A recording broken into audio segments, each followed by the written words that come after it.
Hi friends, இன்றைக்கி நம்ம கிட்ஸுக்கு ரொம்ப பிடிச்ச மாதிரி குர்குரே பாஸ்தா எப்படி பண்ணலான்னு பார்க்கலாம்.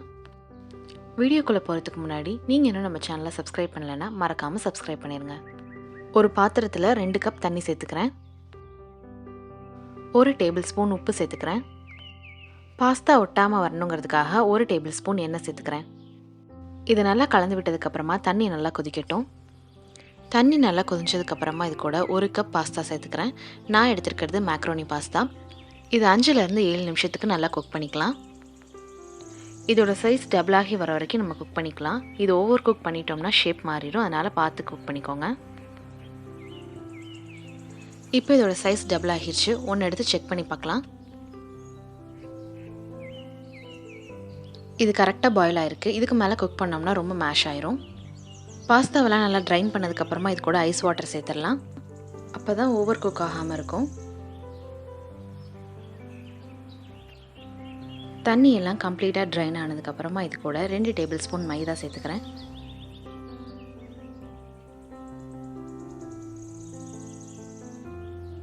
ரெண்டு டேபிள் ஸ்பூன் கார்ன்ஃப்ளவர்.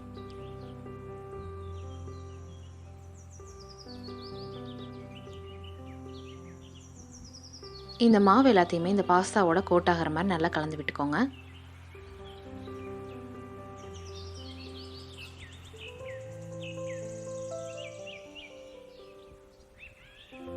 பாஸ்தாவில் மாவு எல்லாமே நல்லா கோட் ஆகிடுச்சு. இப்போ இதை நம்ம ஃப்ரை பண்ணிக்கலாம். ஒரு கடாயில் ஃப்ரை பண்ணுறதுக்காக எண்ணெய் சேர்த்துருக்கேன். இப்போ இதில் நம்ம பாஸ்தாவெல்லாம் சேர்த்துடலாம்.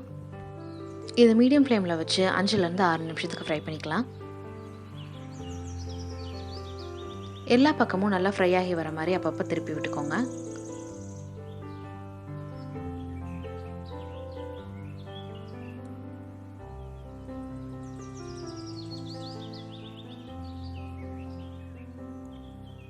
இந்த அளவு கோல்டன் ப்ரௌன் கலர் வந்ததுக்கப்புறமா இதை நம்ம எடுத்துடலாம்.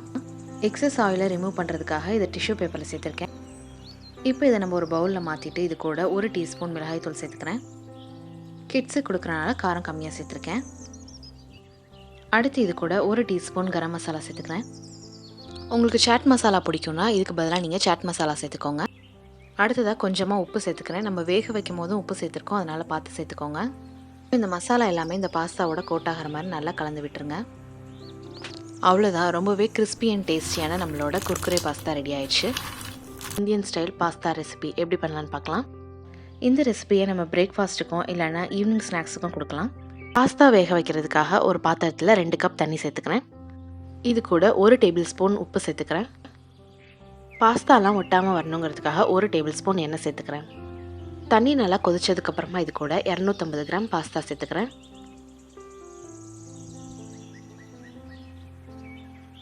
இது நல்லா கலந்து விட்டுட்டு 5லேருந்து 7 நிமிஷத்துக்கு குக் பண்ணிக்கலாம். இந்த பாஸ்தாவோட சைஸ் டபுள் ஆகி இதோட கலர் ஃபேடாகி வர வரைக்கும் நம்ம குக் பண்ணிக்கணும். பாஸ்தா நல்லா குக் ஆயிடுச்சு. இப்போ இதில் இருக்க தண்ணி எல்லாமே நம்ம ட்ரைன் பண்ணிடலாம்.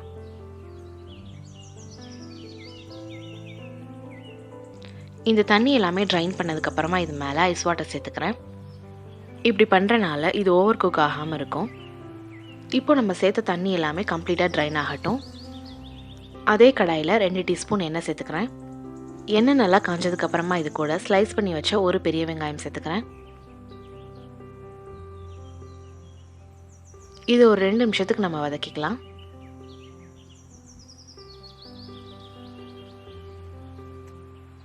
ஒரு டேபிள் ஸ்பூன் இஞ்சி பூண்டு பேஸ்ட் சேர்த்துக்கிறேன். இதோட பச்சை வாசம் போகிற வரைக்கும் நல்லா வதக்கிக்கலாம். இப்போ இது கூட ஒரு பெரிய தக்காளியை சாப் பண்ணது சேர்த்துக்கிறேன்.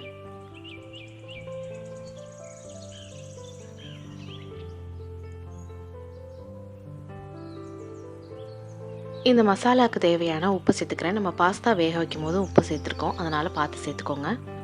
1 tablespoon garam masala, 1 tablespoon chicken masala, 1/2 teaspoon Kashmiri மிளகாய்த்தூள் சேர்த்துக்கிறேன். இப்போ இந்த எண்ணெயிலே இந்த மசாலாவை 2 நிமிஷத்துக்கு வதக்கிக்கலாம். கொஞ்சமாக தண்ணி சேர்த்து இதோட பச்சை வாசம் போகிற வரைக்கும் குக் பண்ணிக்கலாம்.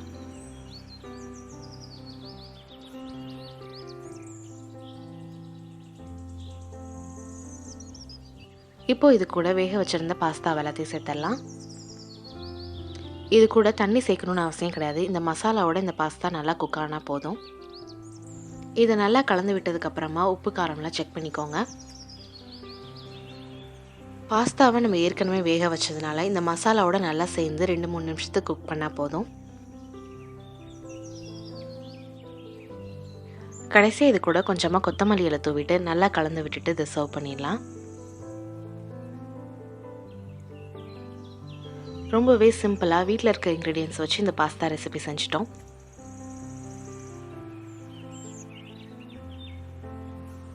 இந்த ரெசிபியை கண்டிப்பாக ட்ரை பண்ணி பாருங்கள். இந்த வீடியோ பிடிச்சிருந்தா லைக் பண்ணுங்கள், கமெண்ட் பண்ணுங்கள், ஷேர் பண்ணுங்கள். மறக்காமல் நம்ம சேனலை சப்ஸ்கிரைப் பண்ணிடுங்க. தேங்க்ஸ் ஃபார் வாட்சிங். பாய்.